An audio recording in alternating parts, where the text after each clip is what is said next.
noches.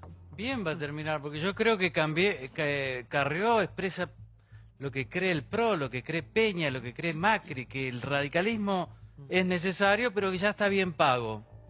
Que no puede aspirar a más, que el gobierno lo dirige Macri, que no va a ceder ningún puesto ni tampoco ninguna política. Toda esta apertura a un sector del PJ para aprobar el presupuesto no contó con el aval, ni siquiera el radicalismo fue informado.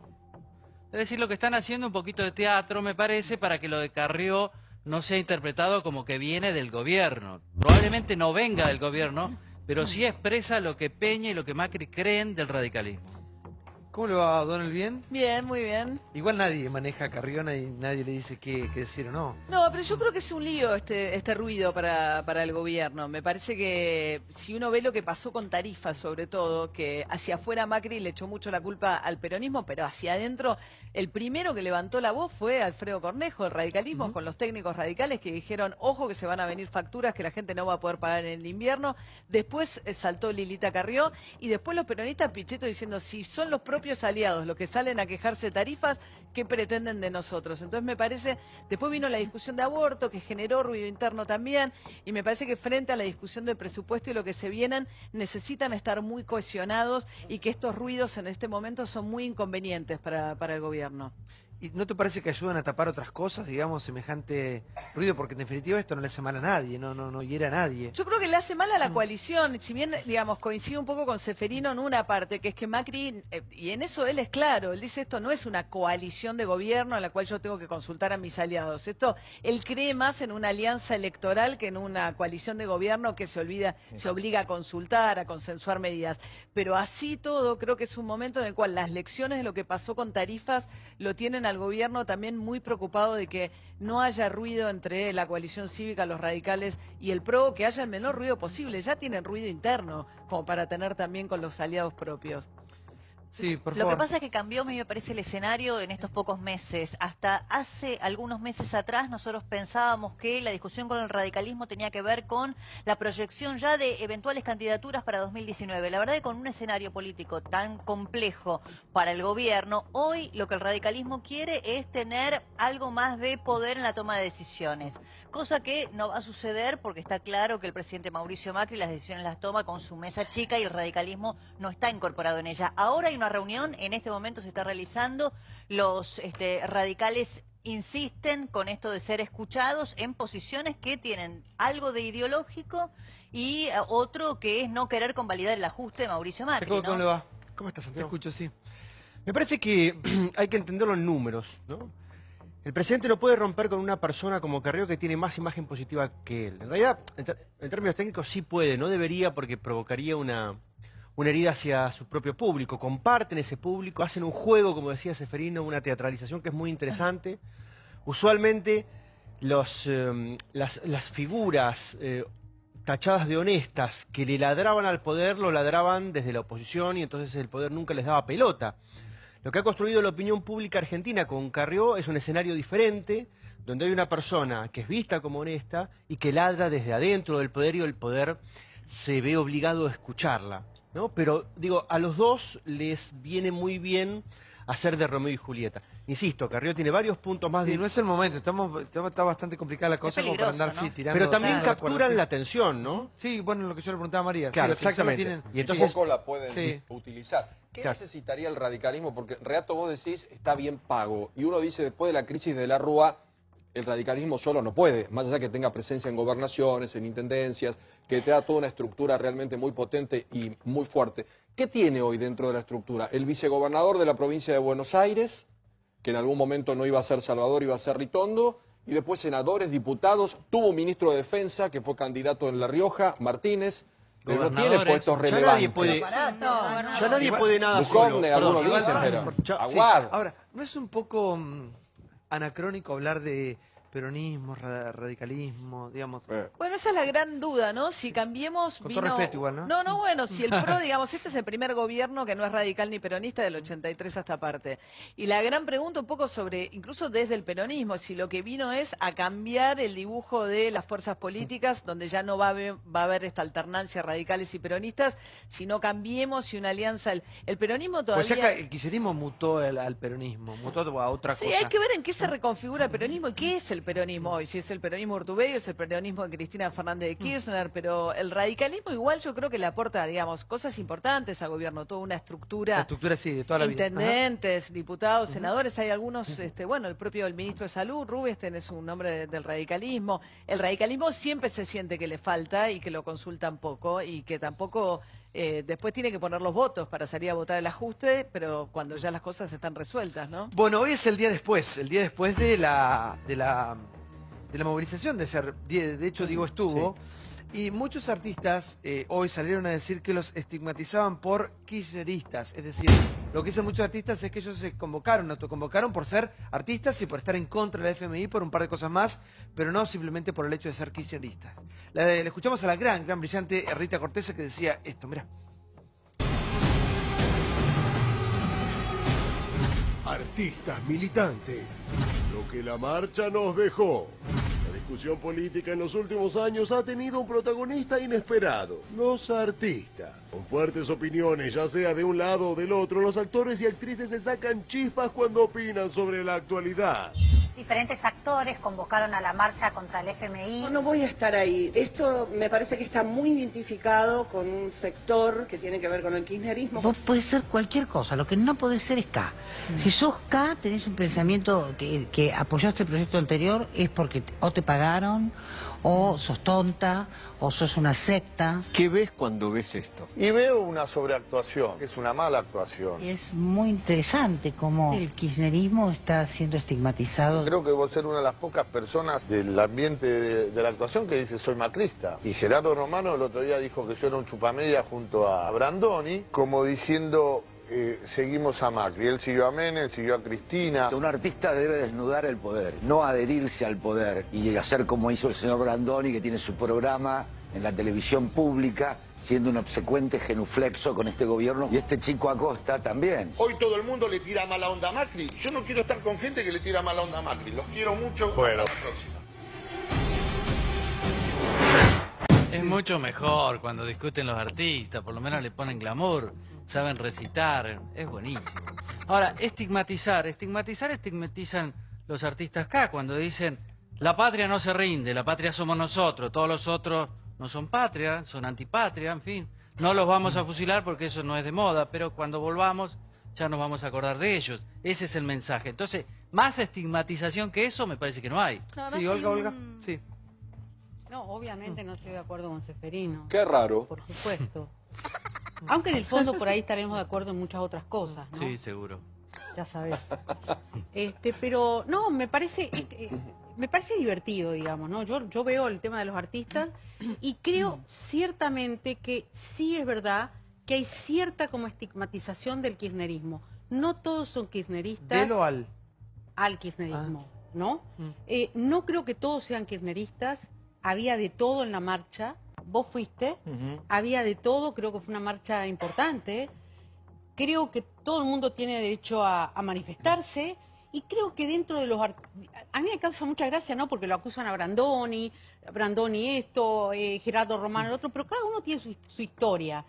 Y me parece igual hay que calidad se puedan artística de Brandoni, manifestar. chicos, están en discusión eso. Igual sí. esto te aclaro. Brandoni no es que trabaja porque defiende el No, gobierno. por supuesto que no, pero como la mayoría de los artistas ahí tampoco, Tampoco. Sí. En realidad este rubro la está pasando muy mal con la crisis. Como todos los rubros. O sea, no, pero la está pasando también muy mal. Estamos hablando de los artistas. Igual la está Brandoni, pasando mal porque los teatros, la gente Olga, no va. igual Brandoni tiene que mostrar públicamente lo que va a cobrar porque va a un lugar público. Él siempre dijo lo que... Ahora, no es Andrea del Boca. Verónica Llenades dice es una marcha del kirchnerismo.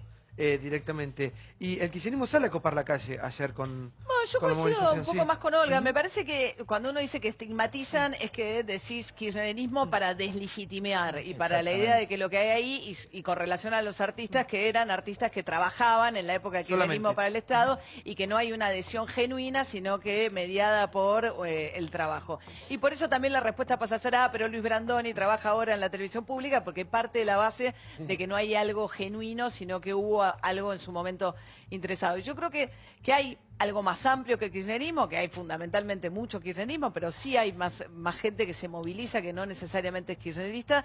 Y creo que sí, que con los artistas, bueno, sacó leyes que para los artistas eran importantes en el momento de Cristina Fernández de Kirchner. Y es cierto que toda el área, digamos, teatro, cine, venta de libros, periodismo, todo el rubro cultural es un rubro que está sufriendo mucho más incluso que otros rubros con las caídas en la economía, con lo cual me parece que reducirlo a son todos cuca acá, qué sé yo, bueno, resuelve el problema de una manera un poco simplificadora para tratar de entender por qué se movilizan. Después, si me parece o no que lo hagan exagerado en nombre de la patria, como que es otra discusión. Ahora Romano cuando dice Clarita, el actor, el arte debe desnudar el poder, tiene razón. Sí. Es verdad. Ahora él cuando estaba con los Kirchner no desnudaba nada, lo cubría más bien. Lo siguen cubriendo, porque yo digo, vamos a desnudar el poder, está bien, desnudemos todo. Los que se beneficiaron de la corrida bancaria, bancos por lo menos al principio, después ya no tanto, algunos fondos, vamos a hacerlo. Ahora, ¿qué hacemos con la corrupción acá? ¿La vamos a seguir tapando? Vamos a decir, no, que los juzguen, que vengan las pruebas, que venga quién.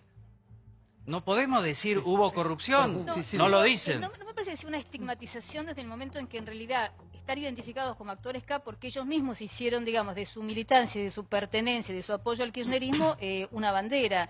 Y cuando Romano dice, Brandoni trabaja en la televisión pública porque está apoyando al gobierno, digo, Brandoni no ha dejado de trabajar nunca y la verdad que la televisión pública durante el kirchnerismo estaba copada solo por actores, periodistas e invitados K. Entonces me parece que es un poco injusto señalarlo a Brandoni cuando más la televisión pública durante esta etapa le da lugar a Eve de Bonafini, que digamos no cabe duda de que es quizás una de las más acérrimas enemigas del gobierno. Sí, por favor.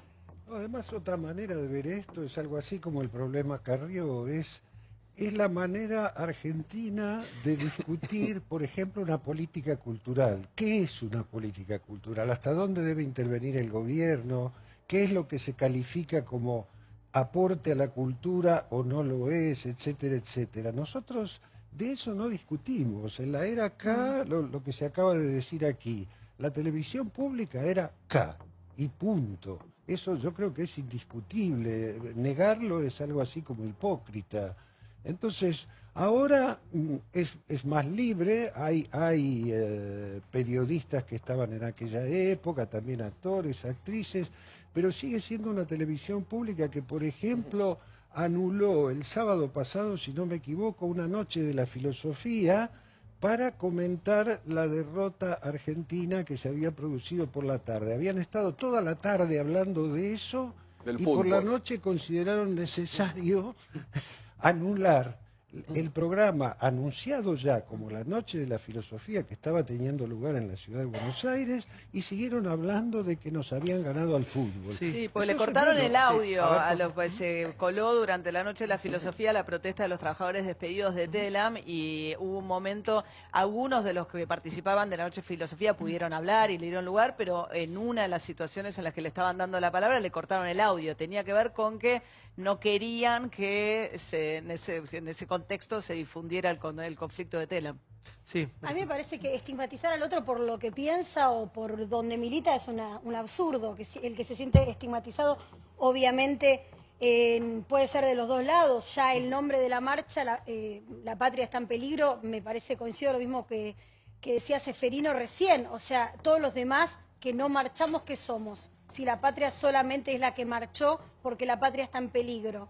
Eso por un lado. Y por el lado de los actores, me parece que los actores podrían aportar algo que tenga más que ver con la discusión cultural, como recién bien decía Carlos, y salirse un poco, ¿no?, de esta rencilla de tirarse con qué programa hiciste vos, qué programa hiciste vos, en qué productora estuviste vos, porque la verdad es que no estamos discutiendo el talento ni de los que están en el escenario, ni de muchísimos otros tantos que trabajaron, algunos muchísimo más en el kirchnerismo y otros no tanto. O sea, me parece que no va por ahí la discusión hoy en día, ¿no? Igual tampoco nos olvidemos, porque somos de memoria muy corta, que hubo mucha gente que se benefició, que desde las universidades salieron partidas insólitas, porque hablamos solo de Andrea del Boca y algunos hoy quieren comparar a Brandoni, que tiene que aclarar los números porque está en un trabajo del Estado y tiene la obligación de hacerlo, sea mucho o poco, pero Brandoni no es Andrea del Boca. Pero hubo cientos de ficciones, de películas, cosas que no están claras. Por favor. Sí, también es ridículo a mi criterio y me parece que es un estigma positivo en este caso poner a los artistas en un lugar de mayor importancia respecto a otras profesiones y otros actores sociales. ¿Por qué estamos revisando lo que opinan los artistas respecto a la política y no los nefrólogos o los médicos clínicos, ¿no? No tiene mayor sentido. Le estamos asignando un valor, una voz social solamente porque son más conocidos. Pero tiene que otras liderazgo de opinión, profesiones. pero tiene liderazgo de opinión pública, digamos, ¿no? Vos que manejás la opinión pública. Son un nefrólogo conocidos. de pronto... Bueno, claro. De hecho, la marcha de ayer... Yo he escuchado gente opinar a favor del kirchnerismo que decía, mira, si los artistas están de acuerdo, yo voy a estar de acuerdo porque por algo será.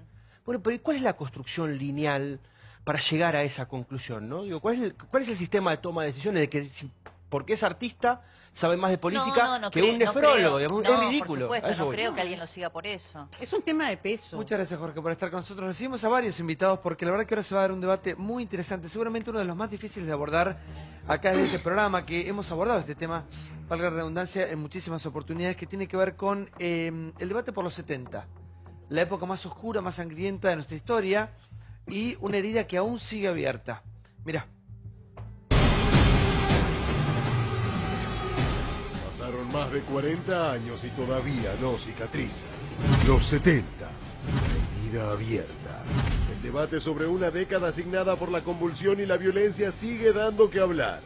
Como no podía ser de otra manera, todas las voces, todas, pasan por el estudio de Intratable. Hay algo que los militares sí podrían hacer y es, al menos, si no quieren autoincriminarse, decirle a la sociedad, contribuimos a causar mucho dolor, lo sentimos, lo lamentamos y sería un paso adelante. Se cuenta una sola historia y se elimina de la memoria colectiva a 17.382 personas, de las cuales 1.094 fueron asesinadas. Las víctimas del terrorismo también son víctimas de dictaduras. Cometí delitos, entre comillas, siendo un joven que estaba convencido de que la transformación tenía que ser revolucionaria. Me hubiera gustado que me digas que te arrepentías quizás por el daño causado, ¿no? Si yo hoy, a mis casi 64 años, te dijera que estoy arrepentido, sería un hipócrita. Hubo terrorismo y hubo terrorismo de Estado. Y para el gobierno de Alfonsín ambos eran responsables, pero tenían un grado de responsabilidad distinto. Es decir, la patria militar, que era la idea de los militares y de un sector civil importantísimo. No hubo guerra, hubo verdaderamente una cacería, un exterminio secreto, utilizando todo el poder del Estado. El conjunto de la prensa argentina adhirió abiertamente a la dictadura. Los periodistas teníamos miedo. Isabel Martínez, se ahogó, no que era un gobierno desapareció. teóricamente constitucional, hubo 1.200 asesinados por la Trinidad. Cuando justamente Estela Carlotto fuimos a Roma, el fiscal de Roma señaló que el juicio a los comandantes había sido único en la historia de la jurisprudencia. La angustia sigue, porque no se pudo cerrar, no se pudo enterrar, no se pudo estar al lado del desaparecido. ¿Cuál mirada que tenés sobre los 70? No sé, lo que pasa es que ¿qué estamos discutiendo con los 70? Estaba tratando de terminar de entender cómo lo focalizaban. Si estamos hablando de la dictadura, de los años... ¿Sabés por qué viene este debate? De hecho, voy a presentar a mis próximos invitados ahora. Porque ayer cuando estábamos hablando del 9 de julio, los diferentes actos del discurso de Macri también, todo el tiempo salía la visión, la mirada que tenían los diferentes sectores sobre los 70. Es decir, creemos que hay una grieta que todavía sigue abierta, que hay cuestiones que no se han debatido aún. Sí. Por eso sale el tema ayer. De hecho, Sofrino, en un momento dijiste una cosa muy... ¿De las tres patrias? Sí. Porque yo creo que en los 70, desde los 70 al 83, digamos, me parece que hay tanta frustración porque hubo 3 patrias que fracasaron. La patria peronista, para mí fracasó con la muerte de Perón, después claro vino el golpe, pero antes el 75, un gobierno muy especial, el de Isabelita. La patria socialista, que era la patria de Lerp, de Montonero, que esa fracasó antes de nacer.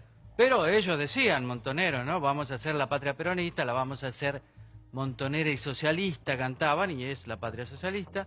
Y después la patria militar, que es una patria que fracasó también en el 83. Y me parece que esos 3 proyectos de país, ese fracaso, nos persiguen. Pero en realidad el detonante fue algo que dijo Babi Echecopar, que había dicho que durante la manifestación en la plaza de los artistas, él los veía un poco como los herederos de Montoneros. Y yo, después de reflexionando hoy, creo que tienes razón.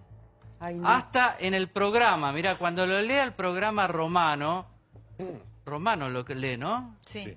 Bueno, Gerardo Romano lee cuáles son las propuestas. Y las propuestas eran nacionalización de la banca, del comercio exterior, ruptura de las cadenas británicas por Malvinas. Es decir, una mala copia para mí de ese nacionalismo de izquierda de los 70, que en los 70 tenía un contexto favorable. Es decir, uno decía esas cosas y no decía cosas al vacío porque había países que lo estaban intentando.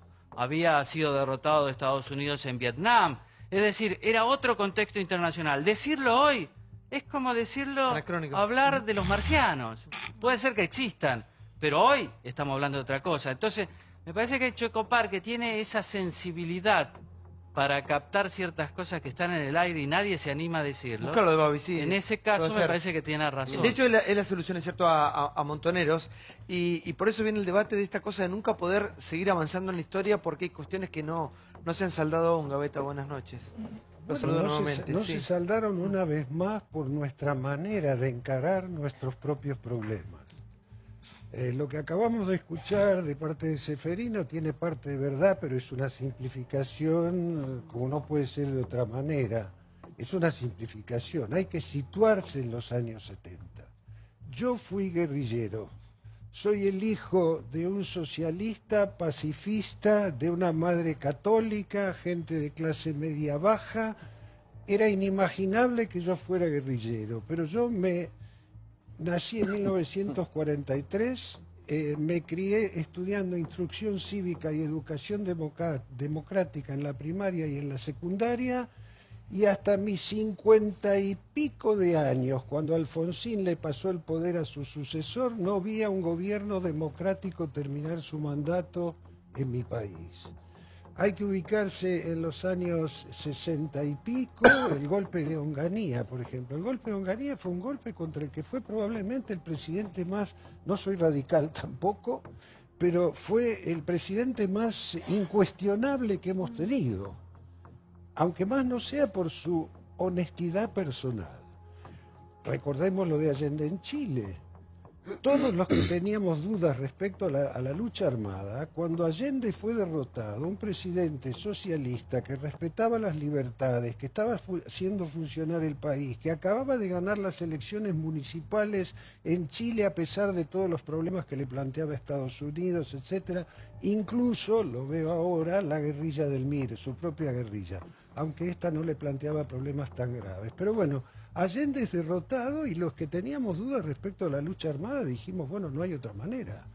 En el libro que acabamos de hacer con Rodolfo Richter, que está aquí presente, discutimos los dos. Él es un militar que estaba en el otro bando, pero que hoy con él nos hemos puesto a hablar, a discutir, a decir, bueno, a ver, ¿por qué vos en aquella época, cómo veías las cosas entonces y cómo las vemos ahora? Ahora hablo con él. ¿Cómo te va, Vicky? Buenas noches. Hola, ¿qué tal, Santiago? Gracias por estar con nosotros. Gracias. ¿Vos seguís con tu lucha? Sí. Nosotros seguimos reclamando los derechos humanos para las víctimas del terrorismo. Y yo siempre cuando escucho el relato de lo que ocurrió en la década del 70, veo que se evita hablar de quienes son las víctimas del terrorismo. Se evita hablar de las bombas, de los secuestros extorsivos. El Ejército Revolucionario del Pueblo y Montoneros agredieron a civiles y no combatientes. miles de personas que hasta el día de hoy están esperando el reconocimiento de sus derechos a la verdad, a la justicia y a la reparación, y no se les otorgan en nuestro país por razones exclusivamente políticas, por razones exclusivamente ideológicas, porque en otros países del mundo, por crímenes similares, los terroristas están presos, pagan pena de prisión, las víctimas son reconocidas, son recordadas, se ejerce el derecho a la memoria. La verdad, a mí me preocupa que el país que le estamos heredando a las nuevas generaciones es un país en el cual, si vos sos víctima del terrorismo, te barren debajo de la alfombra. Vos no existís. ¿Crees que es así, María? ¿Que sí, hay una deuda con cierta parte de la sociedad? Sí, pero primero quiero decir una cosa a lo que decía Seferino, sí. que me parece que Carlos marca la diferencia. O sea, la implicancia de decir que es parecido la proclama de Gerardo Romano, y estoy muy en desacuerdo en un montón de cuestiones de lo que dice Gerardo Romano, pero Montoneros y el ERP se definían fundamentalmente por el uso de la violencia y la lucha armada como método. Entonces me parece que la implicancia... No. Se definían por el fin. Eso era un método, el método de la época. Pero era la lucha armada de la época. Cuando vos decís, era la toma del poder. Era Claro, la toma del poder a través de las armas. Y ese es el método Exactamente. de esa época. O sea, yo milité en pero esa lo importante época. era la sociedad igualitaria. O sea, que eso. puedo contar muchas por favor, cosas. por favor, sí. Pero Adelante. estoy de acuerdo con lo que dice. Me parece que la implicancia de que que haya similitudes respecto a un planteo nacionalista lo lleva a que sea parecido a Montonero, me parece que es bastante grave. ¿Pero por qué lo digo? Porque me parece que una de las cosas que supimos construir por suerte en este país, del 83 a esta parte, es un consenso acerca de la no violencia y que estamos dentro de un sistema democrático. Entonces me parece que tirar por la cabeza una proclama de unos actores reunidos hablando en contra del Fondo Monetario, una similitud y un paralelismo con el Montonero, me parece que me parece un poco arriesgado y un poco maniqueo también, o sea, en mi opinión. Con relación a las víctimas del terrorismo, yo coincido, digo, una de las grandes dificultades que ha tenido la Argentina tiene que ver con que, bueno, con lo que pasó con la dictadura, termina la dictadura y un poco los años previos, digamos, hasta el 76, 73, 76, los años, digamos, la guerrilla empieza a fines de los 60, pero todos esos años y las víctimas de aquellos años y también algunas de las víctimas que ocurrieron durante la dictadura, víctimas civiles, efectivamente no encuentran un lugar ni tan siquiera dentro del relato de lo que ha pasado dentro de nuestra historia. Muchas veces el reclamo por ahí de los familiares viene ligado a equiparar el terrorismo al terrorismo Estado, que yo creo que no, digamos, un poco en la línea Gil Lavedra y demás, si uno lee incluso, digamos, los decretos de Alfonsín del 83, que los crímenes que se cometen desde el Estado son los que no prescriben porque tienen una categoría distinta. ¿Y qué pasa entonces con aquellas víctimas del terrorismo punto?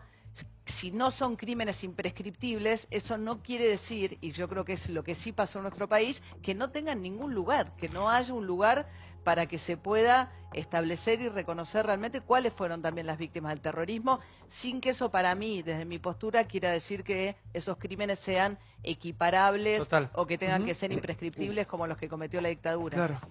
Eda, buenas noches. ¿Cómo te va? Buenas noches. Gracias por ¿Cómo estar. estás? Gracias por venir. Gracias Gran a actriz, vos. brillante. Gracias. A vos no te la contó nadie, vos la viviste.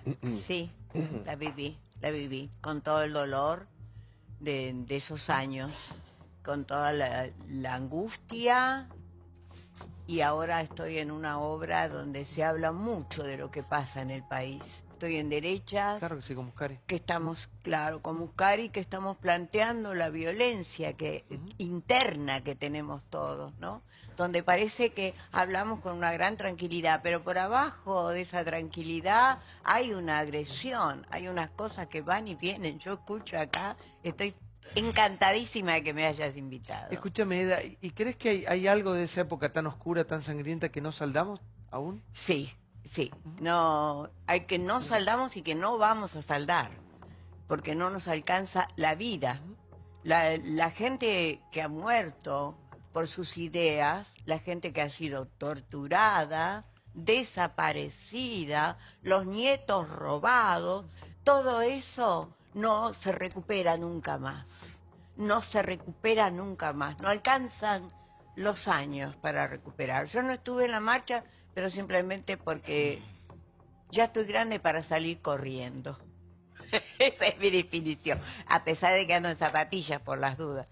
Pero ¿sabés que ya estoy grande para sentada al salir lado corriendo. del ex teniente coronel Rodolfo Richter? ¿Cómo le va? Buenas noches. Buenas noches. Lo escucho. Bueno, con Carlos Gavetta hicimos un libro, Enemigos. La motivación que yo tuve es contar algunas... no es muy... ¿Cómo? El título es fuerte porque si hablamos de trazar puentes, de un fuimos enemigo, enemigos, claro. Fuimos enemigos. Si nos hubiéramos encontrado, hubiéramos tratado de eliminarnos el uno al otro. O sea que ahora no tiene mucho sentido. No tiene Ahora, sentido. lo que es el tiempo, ¿no? y el contexto, porque uno piensa, pudieron escribir un libro juntos y en otro momento se hubiesen matado, aniquilado Sí. uno al otro. Podemos escribir un libro juntos, discutimos, algunas cuestiones coincidimos, otras no. Y tenemos motivaciones diferentes y también las mismas. Pero por eso se hubiesen matado en otro tiempo. Por supuesto. Sí, seguramente. Había fervor, había convicción, había determinación. Y él era el enemigo y yo era el enemigo para él. Pero por ideas, es una locura. Y sí, bueno, pero es una locura visto ahora.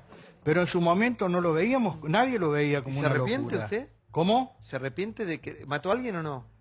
Mire, quise matar a alguien, que en el enfrentamiento donde a mí me hirieron le tiré una granada a un guerrillero, pero los segundos antes le cayeron los disparos de FAL. Esa era mi intención, y la intención del enemigo era la misma.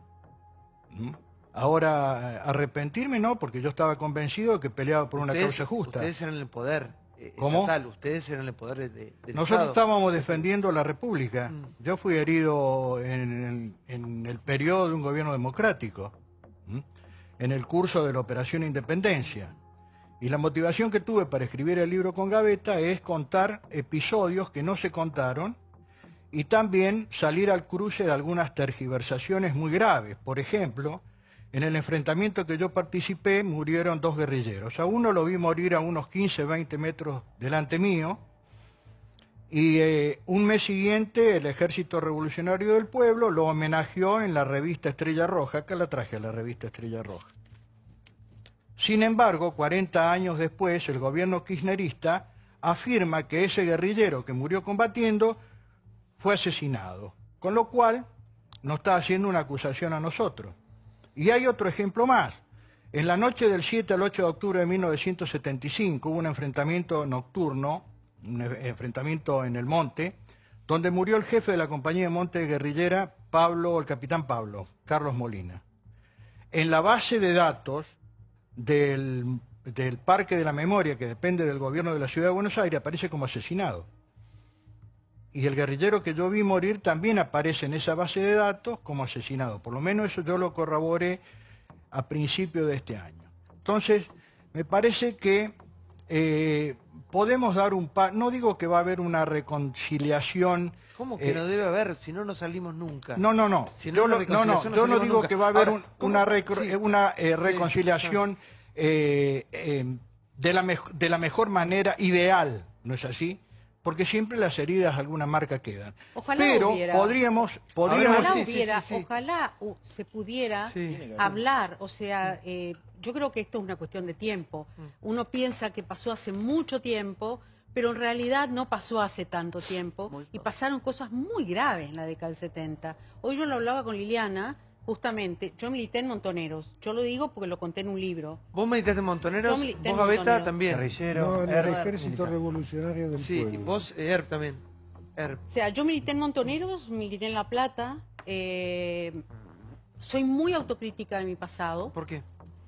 Porque, digamos, no autocrítica en el sentido de que lo hacía con toda la honestidad del mundo, nunca lo hice por plata, ahí no había cuestiones ni de plata, ni de cargos, ni de nada. Había una cuestión de que uno creía en un ideal que estaba obviamente totalmente errado, pero también hay que colocarlo en el contexto de la época, mundial. el contexto mundial de la época, en el contexto internacional. Era imposible no llegar a la universidad. Pero Olga, por eso me parece hoy, después de... claro, soy sigo como- autocrítica. pero me parece hoy, pensarlo con la cabeza, 2018, pensando eso, que hay gente que puede invocar esa época como No. algo actual, No, es yo, una locura. yo te aclaro una cosa. Del lado que sea, sí. No, y lo aclaro aquí, o sea, yo no me enorgullezco de muchas cosas. Sí, me enorgullezco de pequeñas cosas, hubo etapas luminosas, pero hubo una etapa tremendamente negra. Yo el otro día lo dije medio al final del programa, quizás medio como un exabrupto, me salió como un exabrupto el tema de Perón, que yo lo detestaba. Es decir, ese Perón de esos años fue el Perón que creó la AAA, eso está probado en documentos históricos. Fue un Perón que desde el Estado, porque el terrorismo de Estado no comienza solamente a partir de la dictadura militar. Hay cierto terrorismo de Estado que comienza en la década del 70 durante el gobierno peronista de Isabel Perón, cuando se crea la AAA, que comienza a operar desde el Estado y asesina muchísima gente. Están hablando personas que integraron las organizaciones armadas, no digo que sean ellos los autores, pero que han sido parte de quienes agredieron a ciudadanos inocentes. Estamos hablando de ciudadanos que fueron secuestrados. Yo no agredí nunca a ningún ciudadano inocente. Por eso no, por eso, o sea, no maté a nadie, no.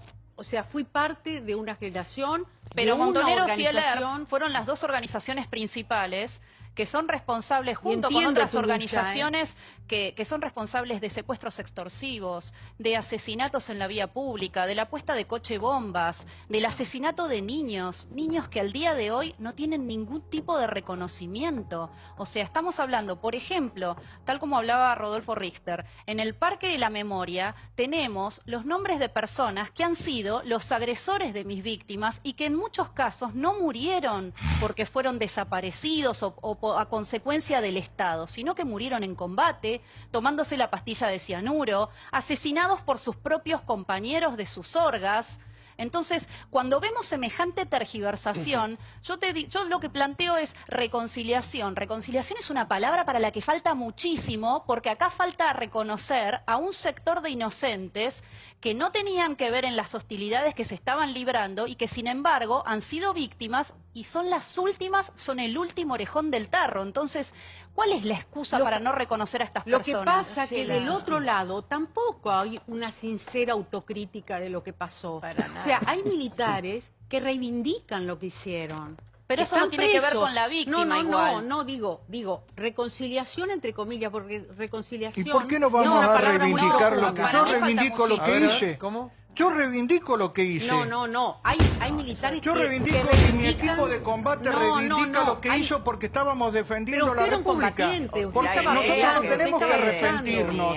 Yo estoy hablando de los que secuestraban mujeres embarazadas. No, pero hablan en general. Señora, hablan en general. Cuando hablan de los militares que combatieron, los ponen a todos. No, yo no digo que combatieron. Acá se ha tergiversado y se ha dicho que toda la lucha contra la subversión fue ilegalidad. Eso no es cierto. Bueno, el resultado está a la vista igual. ¿Cómo? El resultado está a la vista. Claro. No se va a negar no vamos a negar los desaparecidos, los crímenes que hubo, eso no se puede negar. No hubo pero juicios, se está negando es que hubo enfrentamientos armados, se está negando que hubo hombres que murieron heroicamente en combate y no se los reconoce porque son militares. Déjeme terminar. Pero es que yo estoy vivo. Chiquitita pero poderosa. Sí. ¿Querés decir algo, mi vida? No, quiero decir que a mí me enseñaron a hablar pensando que lo que decía el otro era importante, que había que escucharlo, ¿no es cierto? Y yo estoy desgraciadamente sentada en el medio, entonces me da la impresión de que disparen sobre el pianista. No, acá cada uno viene y bueno, es la mía, sí, tengo todo el derecho del mundo de sí. tener mi opinión. ¿Vos estuviste la noche esa de que se juntaban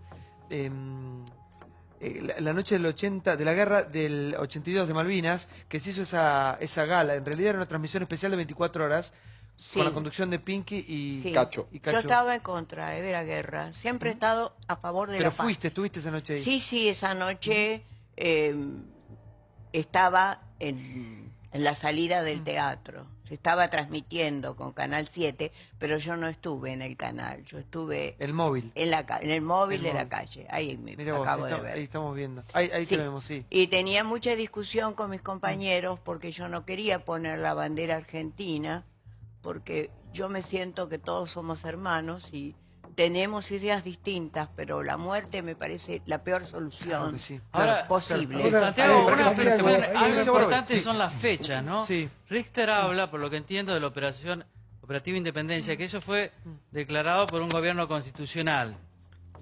¿Por qué? Porque el ELERP lleva la lucha a los montes tucumanos ya cuando estaba Perón en la presidencia, en marzo del 74. Esa es una clara afrenta a un Estado nacional. Al año siguiente lanzan el operativo Independencia, ya Isabel Perón, pero seguía siendo un gobierno constitucional. Entonces hay que diferenciar la fecha. Recién el golpe es el 24 de marzo del 76. Él es herido y los dos chicos estos mueren durante un gobierno constitucional, porque si no mezclamos Antes, todo. se mezcla todo, es No cierto, es cierto. la dictadura. Es cierto, es previo. Sí. Había algo que quise decir recién. Se niega los héroes del ejército. Cuando a mí me hirieron, hubo un hombre que saltó de su posición, como tirando una moneda para arriba, Caro Cruz, para rescatarme. Lo mataron. ¿Alguien lo conoce? No lo conoce. ¿Por qué? Porque es un teniente primero del ejército argentino. Y al mismo tiempo se tratan de mostrar héroes que pertenecen a las organizaciones armadas. Se le quita mérito a las Fuerzas Armadas, que también lo tuvieron. Tienen culpas las Fuerzas Armadas y tienen méritos. Y hay que poner todo sobre la mesa. Pero desde 1976 hasta la fecha no hubo ningún gobierno que se animara, que tuviera el valor de contar todo lo que pasó. Cada uno ocultó algo y después con el gobierno kirchnerista no solamente se ocultó algo, sino se tergiversaron los hechos. Incluso también el gobierno militar, también el gobierno militar obviamente ocultó. Entonces, falta sinceridad en la Argentina y esa es otra de las razones por las cuales nos alejamos cada vez más de una reconciliación y de una comprensión. Y perdón, ¿cuál sería la parte que usted cree que no se dice, no se comenta y que es justa, de su lado o de los otros también? Porque Decimos, si no para parece ser que cada uno equitativo tira de agua para todo. su lado. El gobierno militar quiso minimizar el tema de los desaparecidos. Sí. El gobierno de Alfonsín ocultó que parte de su partido estaba en convivencia o simpatizaba con el Ejército Revolucionario del Pueblo. El peronismo trató de ocultar y hacernos olvidar de que el Montonero fue el brazo armado del peronismo.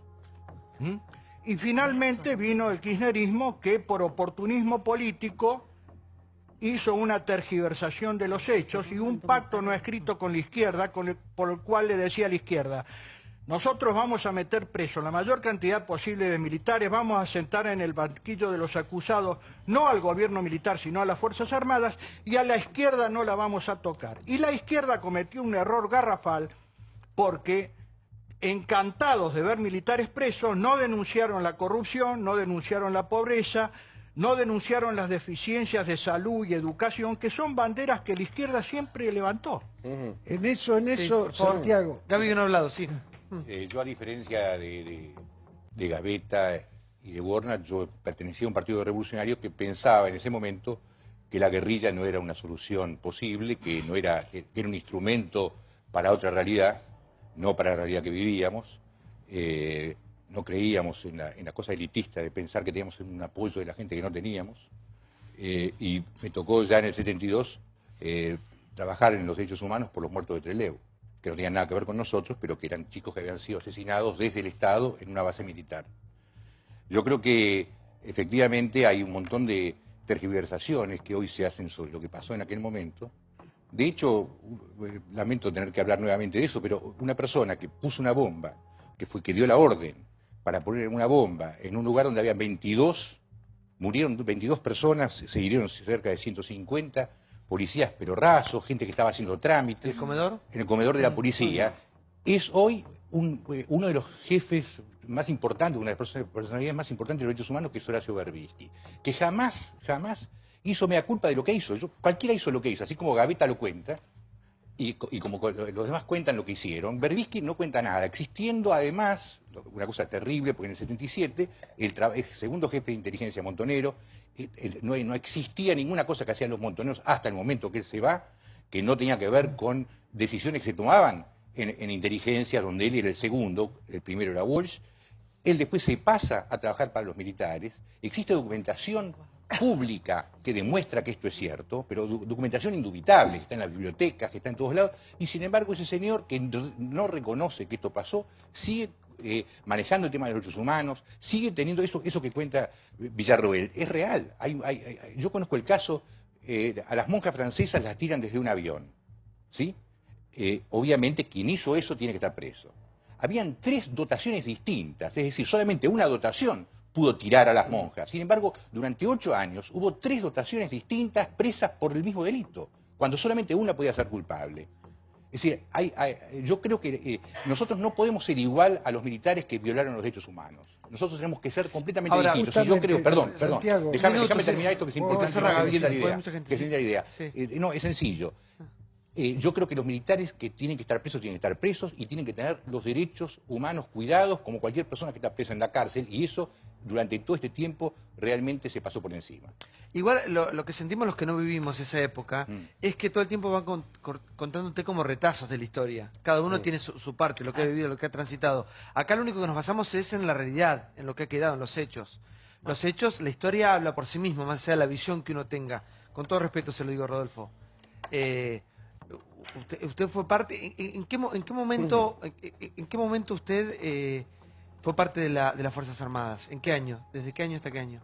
Bueno, yo ingresé al ejército a los 13 años de edad, Liceo Militar General Paz. Me hirieron del grado de teniente, pero el ejército tuvo otra visión, se apartó de la legislación y me permitió que siguiera prestando servicio, y presté servicios hasta el grado de teniente coronel. ¿Hasta qué año? Hasta el año 1993. Así que vivió todo.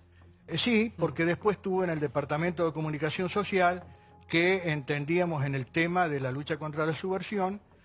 Yo participé en la escritura de un libro que se llamó Operación Independencia, que lamentablemente el mismo ejército, no sé si por orden o sugerencia del gobierno kirchnerista, lo censuró. ¿Y qué autocrítica hacen desde ustedes? ¿Cómo? ¿Qué mea culpa hacen?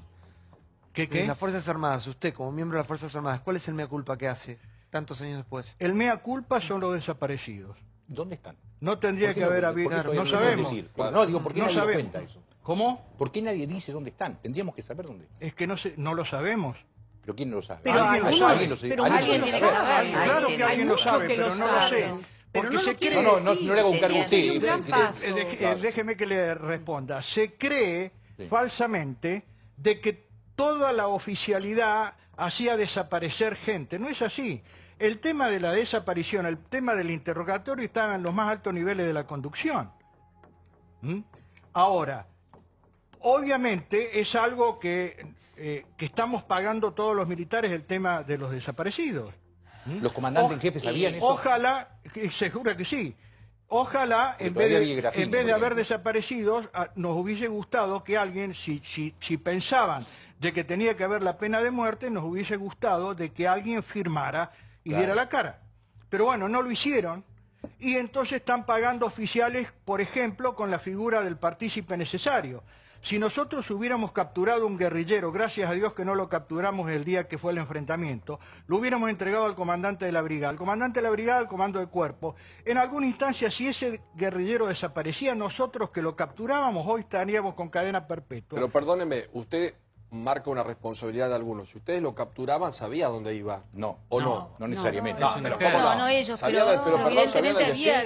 Sabían a quién se lo entregaban, pero no sabían. Pero no iba a los tribunales de la nación. A nosotros los militares nos forman para cuando afirmamos algo, tenemos las pruebas. Uno puede saber, pero no tiene la prueba. Entonces no puede. Y además hay otra cuestión que los jueces no toman en cuenta. Si un militar va a capturar un guerrillero que sabe que el guerrillero puede desaparecer y no lo hace, el jefe le dice, usted es un cobarde. Usted está dando la espalda al enemigo. Usted no quiere correr el riesgo de capturar un guerrillero que está armado. Entonces, eso es lo que los jueces no toman en cuenta, y por eso muchos oficiales que no han tenido responsabilidad hoy están presos o están condenados. Yo quiero saber cuál es el mea culpa de Montoneros y el ERP. Quiero saber cuál es el mea culpa.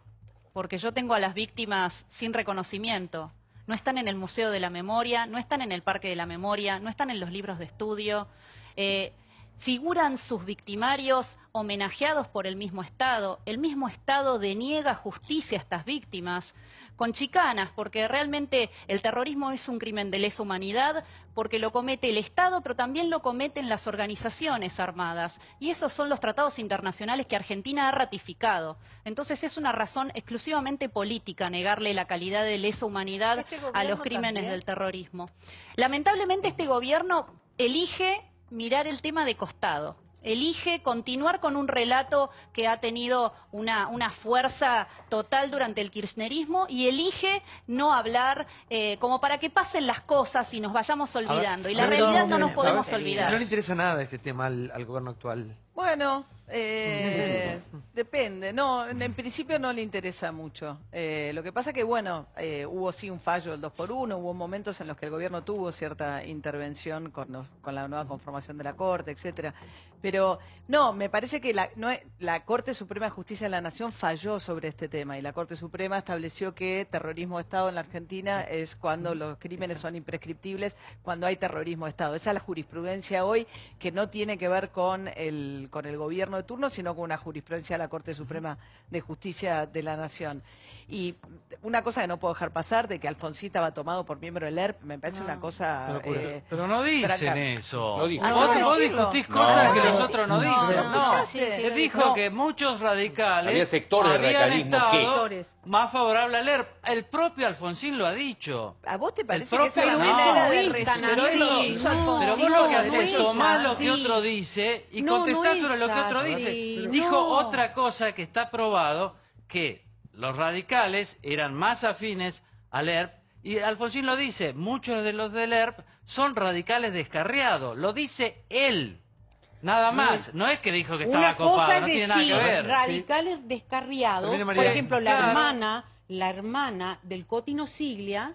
Pero lo decía él, pero Claro, no quiere la decir que hermana estaba de Cotino copado. Siglia era militante del ERP, pero eso no quiere Por decir favor. que los radicales... A mí me Perdón. parece que resumir, cuando venimos hablando cuáles fueron los errores de cada uno y decir que el planteo era que Alfonsín es un juicio histórico que no existió Pero en ninguna lógico, parte pero no, del lo mundo. que yo Entonces, digo me es vos, yo no puedo él terminar. no dice esas cosas y vos tomás algo que no dice para después confrontar sobre algo que no dice, lo mismo que haces conmigo. Yo no digo una cosa y vos decís, Ceferino dice esto. No, no digo esto, él no dijo eso. ¿Por qué no expresás tu pensamiento en base a lo que vos pensás? Nada más. No sé, no me interesa mucho alguna cosa de discusión que no podemos escuchar ni hablar. No entiendo. Bueno, ¿Qué a es mí lo no me interesa que me personal, tergiverses ¿Qué es lo ni que que te tergiverses a los otros.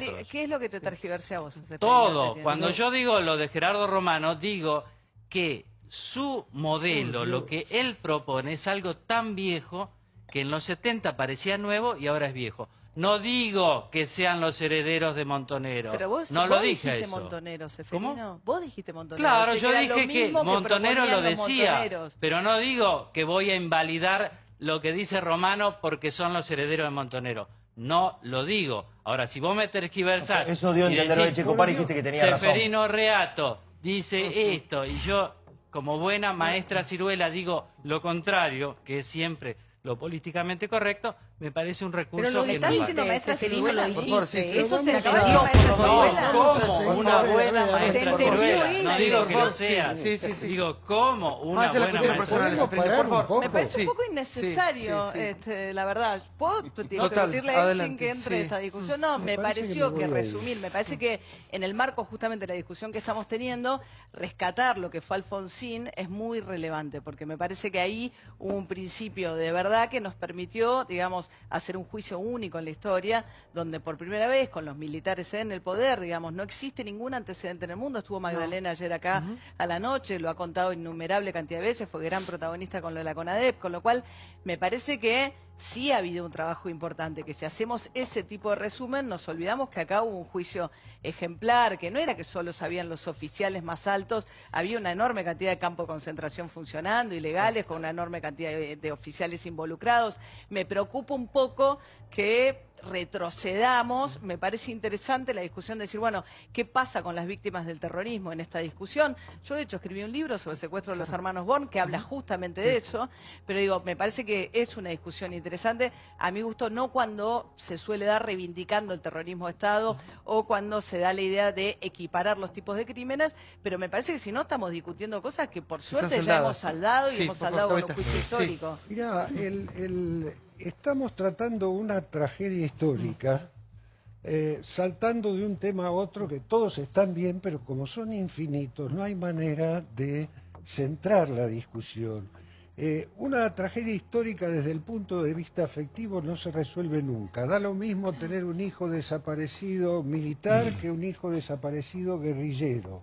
eso es una herida que no se resuelve nunca. En cambio, en términos históricos y políticos, que es lo que intentamos los enemigos que éramos, Richter y yo, hace 40 años, uno puede empezar a entender las razones de cada uno. Una guerrilla y una dictadura militar como la que vivió Argentina en los años 70 no es una catástrofe natural.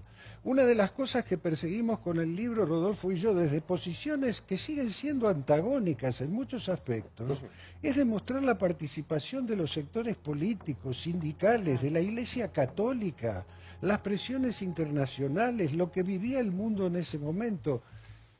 El resumen sería: hoy uno ve todas esas cosas con mucho sentido crítico, porque la experiencia te enseña eso, dónde metí la pata, en qué nos equivocábamos. El mea culpa que pide Victoria de la guerrilla, Montoneros o ERP, solo podría hacerlo la guerrilla. Ahora solo lo podemos hacer a título individual, no es el caso de las Fuerzas Armadas. ¿Y qué mea culpa querés vos? Yo personalmente tengo de aquellos años, por lo que dije antes, por la situación que se vivía... ¿Vos mataste a alguien? ¿Pusiste alguna bomba? No, estuve a punto de poner una bomba, lo cuento en el libro. Y me pregunto qué hubiera sido de mí. ¿Hay un minuto para que cuente la historia? Sí, 30 segundos. Bueno, todo el mundo quiere hablar, yo pertenecía al servicio de inteligencia del ERP. Nunca manejé un arma. Sí. Pero un día se nos presentó el jefe, un miembro del buró político, en la reunión de célula. Nosotros vivíamos en Barrio Belgrano, éramos una pareja burguesa con mi mujer, porque yo hablaba con dirigentes políticos de derecha, escribía editoriales imitando la prosa de Mariano Grondona, era un hombre de la derecha, estaba infiltrado en el enemigo. Y una noche vino el jefe de nuestra célula, del servicio de inteligencia del ERP, además a decirnos que el ERP cumplía su aniversario, no recuerdo cuál era, y que había que festejarlo con una cañada, que era poner bombas en una serie de empresas multinacionales, no con el objetivo de matar, sino de destruir, de llamar la atención. A nosotros nos pareció una locura, pero ahí empecé a entender lo de la obediencia debida. Dijimos, bueno, vamos. Y entonces salimos una noche de invierno, mi mujer y yo, vestidos como quien viene de una fiesta elegante, a caminar por una calle de Belgrano, y dejamos una caja de zapatos, que era la bomba, una bomba casera, artesanal, que tenía por la parte superior unos papelitos de plástico de cigarrillos. La dejamos en el umbral de una agencia de autos que tenía de un lado una lancha deportiva y del otro un automóvil último modelo, dos enormes vidrieras. Nos fuimos hacia la esquina y detrás tenía que venir una compañera que le echaba unas gotas de ácido a esa caja de zapatos, y cuando el ácido traspasara los 4 o 5 papelitos, explotaba la bomba. Estábamos ahí en esa esquina, vemos venir a la compañera que venía con el gotero con ácido, y en ese momento frena un coche, se baja una pareja con un chiquito y se ponen a mirar la lancha deportiva.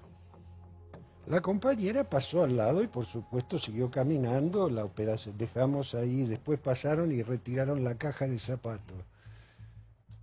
Mi pregunta hoy es, si la compañera hubiera pasado y esa familia llegaba 5 minutos después y los hubiéramos matado, que no era la intención, ni nunca fue la intención, por lo menos del ERP, de matar a alguien en un atentado, salvo en los atentados contra militares. Los crímenes que se produjeron, que los hubo, fueron lo que se llama daños colaterales en términos de guerra. Pero lo que quiero decir con esto... Sí, pero muchos inocentes, sí, igual, ¿no? Sí, muchos colaterales. Compensarme, sí, pero ¿cómo la vida también y la edad te va...? No, pero déjame terminar porque si no quedo contando esto. El tema es que en esa época mi servicio de inteligencia había pasado una lista de 30 sindicalistas que iban a ser asesinados después del golpe de Estado.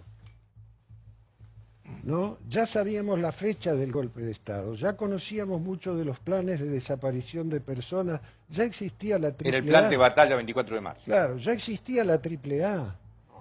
Yo iba en un colectivo por calle Paraguay, creo que era la noche que sentí unos disparos, el colectivo frenó y vimos el cuerpo de Ortega Peña tirado en el suelo, y eso fue en plena democracia.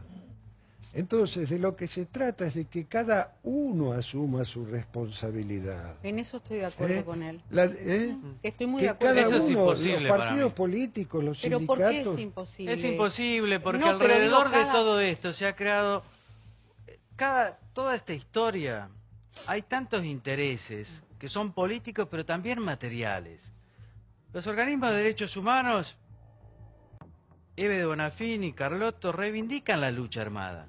Son organismos de derechos humanos muy particulares los argentinos. Yo nunca le escuché a Carlotto Sí, reivindica la lucha armada. Cuando vos le preguntás te dice que sí. Lo que pasa es que es mucho más inteligente que Eve lo dice explícitamente. Perdóname, Seferino, yo Pero le entrevisté muchas ninguno- veces a Estela Carlotto. Bueno, y preguntale, usted No, le reivindica la pregunté, lucha de Laura, nunca. te va a decir que sí. No, bueno, Pero te va una a decir cosa que es sí. reivindicar la A ver, lucha de su sí, hija. un minuto, Bueno, porque... la lucha armada, ¿de qué Pero vamos- no la estamos lucha hablando? Por favor, armada. sí, Si la hija en hacía este lucha programa armada, se han sí. escuchado Sí. cosas muy tremendas, muy fuertes con respecto a esa época. Obviamente que el tiempo todo lo puede y todo lo acomoda, ¿no?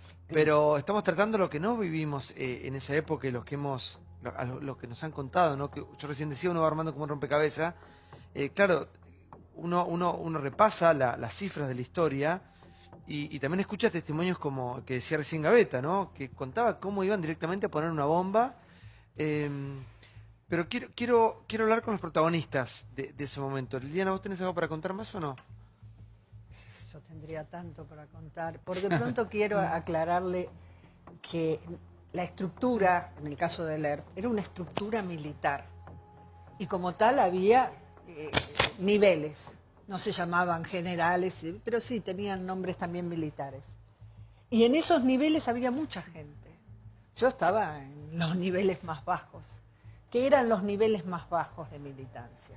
Trabajar en barrios o trabajar en universidades. Yo lo más cerca que pude haber estado de un arma debe haber sido de, no sé, una espiral, porque realmente no era mi función. Mi función no era esa. Eran como estamentos cerrados. O sea, el que estaba en la parte armada era como un super nivel, no super nivel en el sentido de bueno, sino que era una estructura, era gente diferente. Más poder. Absolutamente, porque una de las cosas que descubrí con los años es que en el fondo tanto Montoneros como el ERP eran estructuras de poder y se manejaban con lo mismo que hoy vemos con los partidos políticos, internas, se serruchaban el piso, porque eran personas. Nada más que ellos querían el poder y ejercerlo de una manera, si hubieran ganado, que claramente era imposible, hoy lo vemos con claridad, ya en esos tiempos se veía, en esa época ya se veía que era imposible. Y por otro lado, había un montón de gente en las cuales creo que hay que pensar, yo tenía 18 años en Igual esa a todos le época. ponemos como un tinte como hasta risueño por momentos, como... No, digamos, No. Claro, fue un No, horror, no, digamos, todo lo que dar cuentan decir- es no, horror. perdón. Yo le quiero contar algo, ahora te voy a arreglar el micrófono.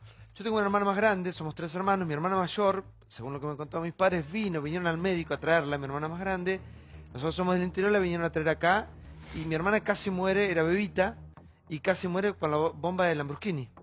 Claro. Imagínate, dos mucha personas gente del moría, campo que pero- traen una bebita en un hospital público. Pero quiero En ese decir momento, algo. claro, No, pará, con respecto a algo que se decía. No, pará. Un minuto, en esta cosa de que se ponían bombas, que era digamos, era lo que pasaba y cómo se vivía. Moría cualquiera. Y este enfrentamiento, igual sin negar responsabilidades a los militares, No, que me parece obvio. siniestro. No, Escuchá, militares y digamos, militares murió y mucha la gente, criminalidad, murió mucha gente inocente en todo esto. Pero hubo Digamos, mucho, o sea, claro. todo fue una locura. Y yo quiero aclarar, a mí esto de risueño no tiene nada. Es más, yo nunca hablé hasta esa vez. Y gente me preguntó, ¿cómo vos hiciste eso? Porque para mí es una historia muy dolorosa. ¿Vos te crees que a mí me gusta hablar de eso? Durante todo el kirchnerismo me tuve que bancar, que me vengan a decir, no, porque ustedes son de derecha.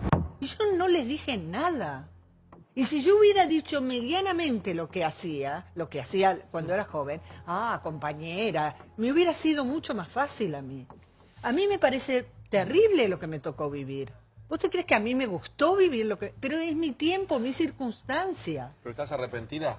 Mirá, Pero ¿cómo no voy a estar arrepentida? está bien. Pero es contrafáctico. ¿Cómo hago yo para volver a tener 17, 18 años? Total. Obvio. Pero Es imposible. decí lo que hacías también, porque no eras parte Claro, de pero ERP. y se lo expliqué mirándole a los Sí, ojos. Ojo, sí. yo era una persona que creía que en ideales, y lo sigo creyendo, sigo creyendo en la solidaridad, sigo creyendo, me sigue doliendo la pobreza, me sigue doliendo la injusticia. Pero en ese momento, creer en estos valores, que supongo que la mayoría de ustedes convalidan, el creer en que está mal la injusticia, está mal la pobreza, está mal el que sufre, en ese momento se creía que el camino para que se viva en un mundo mejor, gran parte de la juventud creíamos que era o por vía Perón o por la izquierda o lo que fuere. Yo solamente quería aportar alguna cuestión respecto de lo que había dicho Gavetta. Gavetta habla de que el ERP solamente atacaba a militares. Eso no es verdad. No dije ¿O verdad? eso, no dije eso. Que la acción se Conté una concentraba... anécdota de bombas en multinacionales Claro, y demás. O sea, pero el no tema dije es que eso. una persona como Oberdan Salustro, muerto el 10 de abril del 72, era un civil, un italiano, un tano que se rompió el alma laburando y al cual lo secuestraron y lo asesinaron. Y como a él, a otros tantos. Por ejemplo, a los oficiales que en la represalia del ERP, el ERP decidió matar uno por uno, oficiales de 24 años como Gambandé, al que mataron a la salida de su casa, que no llegó a conocer a su hijito porque estaba la mujer embarazada. O sea, han destrozado familias, no ha quedado ningún tipo de registro de semejante cantidad de crímenes aberrantes y todo eso sigue impune. Entonces, lo que veo es una justificación, no veo un mea culpa real, sincero. Si yo hubiera puesto una bomba y hubiera matado inocentes, quiero decirle que cuando usted hablaba de las cañadas, el 26 de julio del 75, Montoneros explotó 160 bombas en conmemoración del fallecimiento de Eva Perón.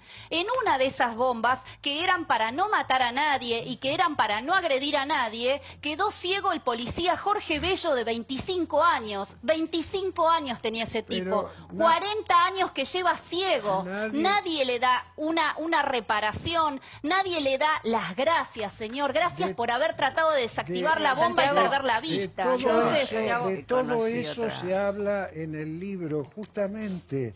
Hay una cita de Roberto Gargarella, un conocido constitucionalista argentino, que dice que la democracia se está traicionando a sí misma al hacer justicia tardía, que la justicia tardía no es justicia. Aquí en este libro hay una cita de todos los militares que están presos sin condena desde hace muchos años. Se cuenta lo del asesinato del capitán Viola y de su hija durante esas ejecuciones del ERP. No se niega nada, ni se trata de justificar nada, sino de entender. Es la única manera que tenemos de salir adelante. El juicio de Nuremberg duró 9 meses o 10 y estamos hablando de 20 o 30 millones de muertos en la guerra y del exterminio de 6 millones de judíos. Siguieron coleando cosas. A Prip, que lo agarraron en Bariloche hace 10 años, pero no, yo creo que con el asunto, esta... Alemania se reconcilió consigo misma, se reconcilió con por eso Europa, preguntaba etcétera. nosotros. No, yo creo que con esta pasión por los antagonismos que tenemos los argentinos, donde todo se divide en buenos y malos, hay una parte que creo que es una deuda, una asignatura pendiente, como que es lo que está planteando Vicky de alguna manera. O sea, creo que el juicio a las juntas que llevó adelante Alfonsín es una cosa que todavía no terminamos de reivindicar como se debe, es absolutamente histórico y permitió sacar a luz el horror y el espanto del terrorismo de Estado. Pero creo que de ahí en más se estigmatizó a todas las Fuerzas Armadas y se metió a todos en la misma bolsa. O sea, creo que están muy bien las condenas que se hicieron, no estuve de acuerdo con los indultos, y está muy bien que se sigan revisando todas las actitudes de los militares que no correspondían. Pero me parece que hay una parte de la historia previa que no se ha revisado. Sí, por favor, Claudio. Dos pequeñas cosas. La primera, el asco de la violencia. O sea, desgraciadamente uno empieza a hablar y parece como si habláramos de los actores hace un rato y ahora hablamos de bombas, de tiros, de muertos, que es una realidad que vivimos. Que hay, ¿no? Ahí te cuenta la muy bien, diferencia pero histórica, ¿no? sirve para aprender si lo logramos. Cuando lo comparan con aquel momento, ¿no? Claudio, eso sucedió y ¿sabes qué? Creo yo que tenemos que tomar distancia desde nuestra afirmación. O sea, es muy raro algún protagonista que vos escuches, me arrepiento. Lo justifican desde argumentos que son justificables muchas veces, ¿Quiénes? porque por el contexto, porque yo estaba envuelto en esto, etcétera, ¿Pero etcétera. quiénes? Muchos protagonistas, ¿qué te digo? Después de muchos años de silencio han empezado a hablar. Y me parece que los protagonistas de esos años oscuros escuchan poco. Hablan mucho y escuchan poco a las generaciones que vienen y que están hoy.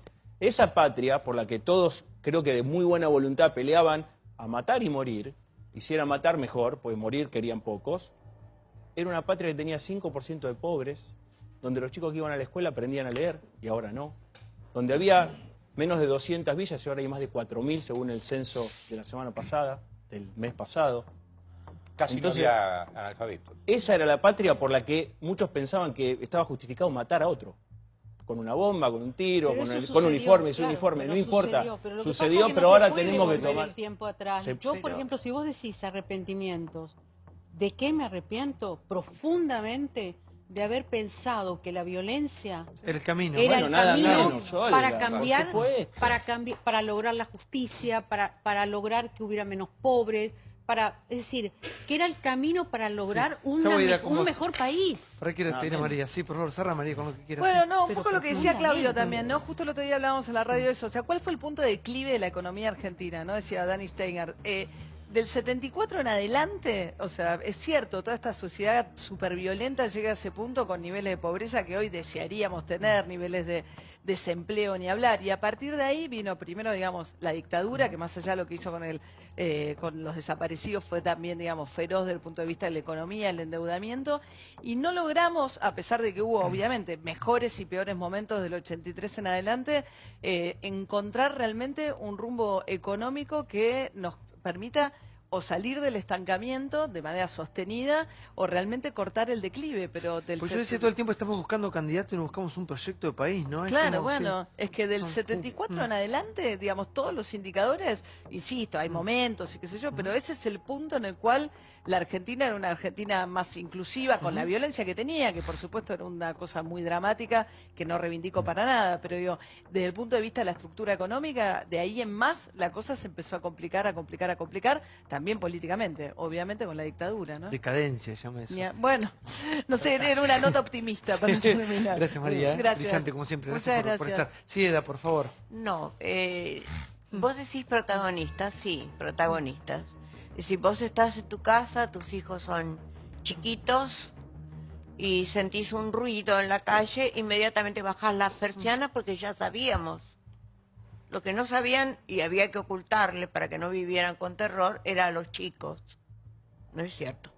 Entonces se baja la persiana y miramos y de repente bajan dos camiones impresionantes llenos de policías y yo digo, Dios mío, ¿qué es esto? Y se meten en la casa de enfrente y sacan a 16 criaturas porque tendrían 15, 16 años.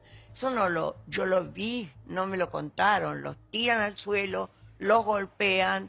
Entonces a uno se le eriza la piel. Yo recorría todo el país y no te quiero contar las cosas que me decían la gente, tantas cosas en el año 76, 77, que yo decía, en Córdoba, decía, no puede ser, no puede ser, no puede ser tanto, no será tanto. Y sí, después, desgraciadamente, sí.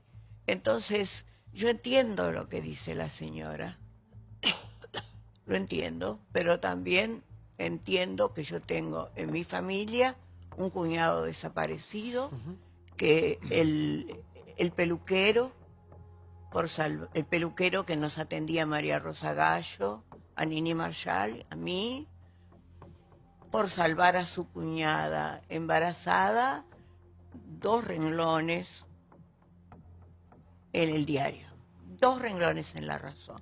Creo que hay mucho odio, que hay mucho dolor, que todos nosotros, como representantes de un país, estamos muy dolidos por todo lo que nos ha pasado, porque nos ha pasado a todos. Porque a mí si desaparece el chico y años después viene un señor y dice, soy fulano de tal, usando el mismo nombre con un humor muy feo porque era su tío, se te eriza la piel. Y cuando vos no querés creer las cosas que te cuenta el pueblo, porque la gente se te acerca y te cuenta, decís, no puede ser, y después descubrí que sí ¿Vos en esos tiempos que trabajabas tanto, vos pensabas que era...? que no podía hacer las cosas, las torturas que me contaban. Yo pensaba las cosas que me decían en Córdoba, de la gente que tiraban al lago, la gente que tiraban desde los aviones. No puede ser. Y después, desgraciadamente, sí. Es decir, yo pienso que estamos en uno de los países más violentos del mundo. Es el país que adoro, lo amo. Soy de acá hasta las raíces. Nací en Tucumán. Ahora, Ida, me trajeron cuando tenía 3 años. Con tu extensa carrera, recorrido, las has visto todas, buenas, malas, más o menos regulares. ¿Qué te falta vivir? ¿O qué país querés vivir? Esta paz maravillosa que como Podemos tenemos. Que ha empezado con la democracia. Claro. Ha empezado con la democracia, señores. Digan ustedes lo que digan. No con ese señor, porque para mí es un señor y nada más. No tengo nada contra usted ni contra ningún militar. Sí contra los que nos lastimaron tanto. Contra los que lastimaron tanto no puedo decir, me sentaría a tratar de convencerlo de nada, porque tampoco me pueden convencer a mí de lo que yo viví, de lo que vi. Nadie me puede convencer. Todo eso, de alguna manera, toda esa rabia se refleja. Igual esa discusión parece que está dada, ¿no? Todo siempre en democracia, siempre, Julia. Pero nadie peleaba por la democracia en ese momento. Es parte de las hipocresías, perdóname, María, no te quiero interrumpir. Pero parte de eso, por eso creo, en aquel momento, nadie peleaba por la democracia, que es un valor que adquirimos, gracias a Dios, después y que tenemos que defender todos los días. Por favor, ¿qué cree usted que hacíamos los humoristas, señor mío? Bueno, los humoristas los subíamos estamos al hablando, Eda, de los protagonistas serias. de la violencia de esos años, de las organizaciones Pero guerrilleras o de las Fuerzas Armadas que, en nombre de un ser nacional, de una república que ellos mismos violaron antes que nadie, decían defender. Nosotros lo aprendimos después, como vos bien decís, yo coincido totalmente. Ahora tenemos que cuidarlo todo el tiempo, eso se construye y es responsabilidad nuestra. Ahora, vuelvo a hacer una pregunta, vuelvo a hacer una pregunta.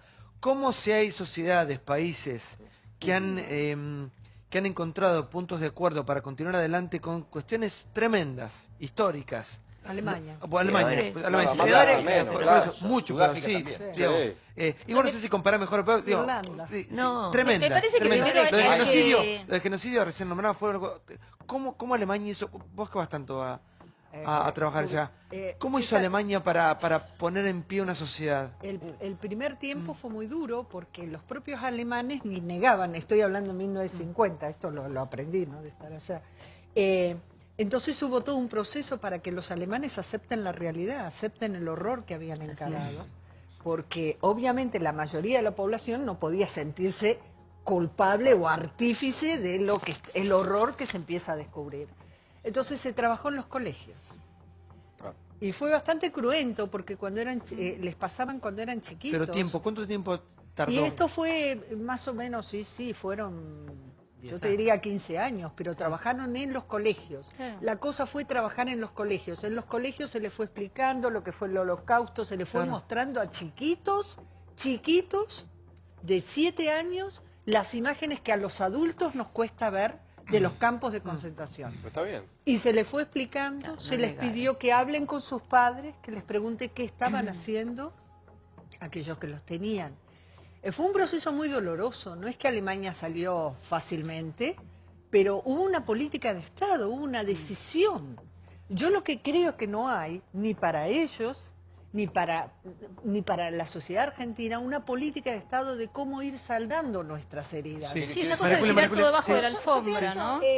Varias cosas, ¿no? Por un lado, que recordemos que en abril del 95 el general Martín Balsa hizo una carta con un mea culpa de las Fuerzas Armadas. Ahora, después tenemos a todos los militares enjuiciados. No dijo toda la verdad.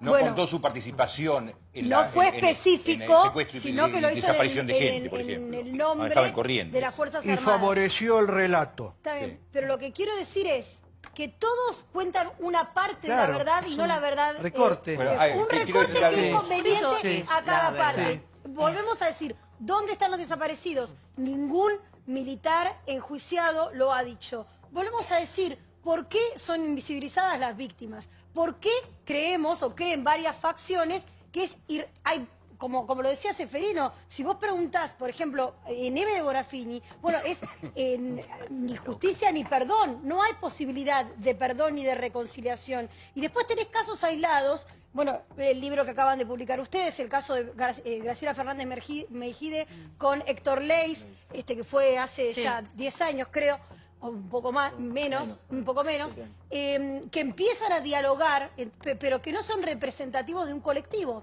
Entonces, hay un axioma en psicología que probablemente todo el mundo conozca, que es lo que no se resuelve se repite. Claro. Nosotros no vamos a repetir la lucha armada, pero nosotros vivimos en un clima de posturas irreconciliables, ahora cada vez por estupideces más grandes. Porque la verdad que las luchas que tenemos ahora, muchas veces, pero ¿cuál es la discusión? ¿De qué estamos hablando?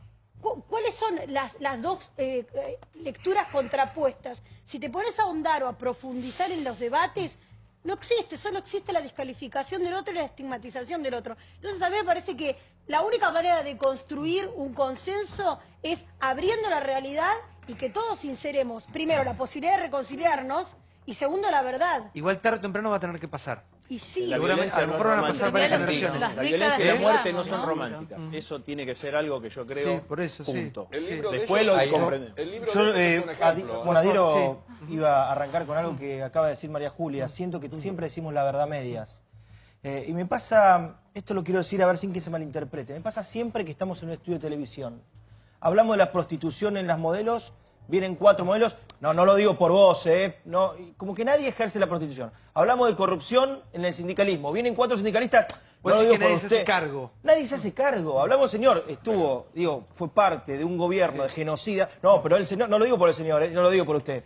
No, yo no hice nada, yo solamente vi los del ERP, de Montonero. No, pero yo solamente me he dedicado a otra cosa. Digo, nadie fue. Nunca nadie hizo nada. O sea, la historia está escrita, pasó todo. No, perdón. Digo, bueno, pero eso es lo que pasa siempre.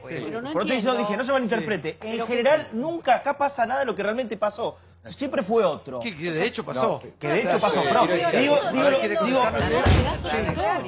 Recién habló la señora de Alemania, de cómo se reconstruyó Alemania, cómo superaron ese problema. Es una pregunta muy interesante. Porque Alemania tenía estadistas, nosotros no tenemos estadistas. Nosotros tenemos oportunistas políticos que están pensando en la campaña electoral. Entonces, en vez de tratar de decir la verdad y cerrar la grieta, tiran más leña al fuego.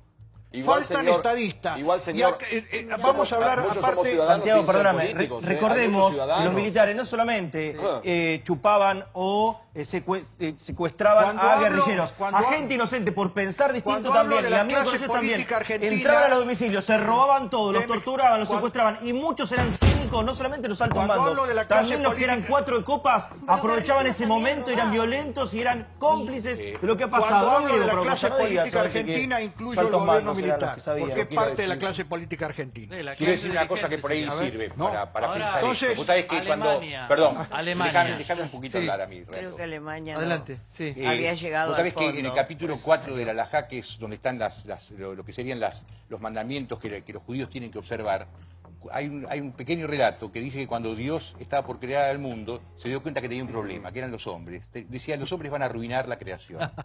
Y desistió hasta que se le ocurrió el arrepentimiento. Dijo, con el arrepentimiento me animo a crear el mundo. Y ahí creó el arrepentimiento y de ahí creó el mundo. Yo creo que lo que no hay en nadie de los que han tenido una participación, porque cuando Liliana, con todo el amor que le tengo, dice, yo era un pedacito que hacía nada. Heidi, la realidad es que formaba parte de una estructura. No importa, quiero decir que cualquiera que estaba ahí formaba parte de una estructura que mataba. Los montoneros formaban parte de una estructura que mataban. Pero estoy diciendo, yo creo que uno tiene que aceptar. Uno tiene que aceptar que formó parte de ese sistema. No terminé. Pero acabo de decir con todo el dolor yo sé que sí. Que yo me arrepiento de lo que vi, pero no puedo volver el tiempo atrás. Yo sé que sí. ¿Qué barbaridad estás diciendo? No estoy diciendo ninguna barbaridad, estoy diciendo que todos formaron parte de un sistema que mataba y que se tiene que arrepentir. Pero no es así. ¿Por qué me tengo que arrepentir? No, es analizar la historia. ¿Cómo analizar? Pará, estás hablando de mí. No de vos. Estás hablando de mí. Acabas de mencionarme. Es una organización. Uno hacía esto y otro hacía otra cosa. Liliana, por favor, adelante. Delante de una cámara, de un montón de gente que nos mira, si me mencionás, dame la oportunidad de explicarte. Acabo de decir, Si yo pudiera volver el tiempo atrás, mi Dios, ¿qué otras cosas haría de mi vida? Yo sé que No sí. puedo, déjame hablar, no puedo volver el tiempo atrás. Por supuesto que a mí me parecía una barbaridad el tema de las Fuerzas Armadas, o sea, de la postura, de la violencia. Yo no soy una persona violenta. De hecho, no lo soy, no es mi temperamento. Pero era una estructura, si querés, de pensamiento militar. Ahora, es muy difícil explicar esto Es hoy. muy difícil Es muy sin el difícil contexto. explicarlo Pará. cuando la democracia es el valor ¿Sabés que qué yo pasa? más abrazo. ¿Sabés hoy. qué pasa, Sí. Santiago? Creo que se está banalizando un tema que es mucho más profundo para discutirlo por ahí, en otros términos, un poco más largo, es profundo, Igual, es doloroso, pará un minuto, pará. es muy Sí, doloroso, pero Olga, pará, Santiago. me extraña que me digas eso. Es una Pará, etapa pero pará. negra, Nunca, es una la, etapa muy nunca la televisión oscura. abierta dedica 1 hora No, 40 ya a hablar, sé, digamos, tanto, pero ahora, digo, hablar hubo arrepentimiento. con tanta, un No, minuto, no, minuto, no. minuto, con tantas voces. De hecho, agradezco al canal que nos da la posibilidad de hacer este debate con un tema muy difícil, extremadamente complicado, porque te metes con la parte más oscura y más sangrienta de nuestra historia. Y acá uno como más joven que algunos de ustedes puede escuchar de oído y tocar un poco de oído, pero aquí estamos con gente que la vivió, por eso coincido con lo que decía Branca, digamos, aquí hay protagonistas de ese momento también. Pero hubo un Ahora, arrepentimiento, digamos, Liliana ya lo contaba muchas veces, ella tenía 17 años cuando pasó lo que pasó, se ha arrepentido públicamente de lo que ha hecho, pero ¿cómo volver el tiempo atrás también? ¿Qué quiere que haga? Sí. Además, lo acabo de decir hace 2 segundos. Me Y arrepentí. sale como Perfecto. que yo me estoy queriendo ocultar. No, que yo sí. no dije eso. Hagamos un punto. realmente. hagamos un No dice punto. eso en absoluto. Hagamos No, un lo punto. dijo Branca. ¿Saben de quién es la culpa? Tuya es la culpa. Yo soy muy Para, contenta. quédate un minuto, mamá. Vení. ¿Tenés hambre o no? No. ¿No? Y me tenés que decir que sí ahora. Ah, sí. Sí, como buena actriz. Tengo ¿Tenés hambre, hambre. vieja? Tenés un hambre tremendo, ¿no? Tengo un hambre Sí, tremendo, ahí pero está. si venís a derecha te da Pero de ahora comer. vení, vení. Tengo esta exquisitez. Ay, me hace falta. Todavía no sé, ¿sabes? Mirá lo que tengo acá para ustedes. Mirá. Esta es la mezcla perfecta. Mirá lo que es esto, mirá.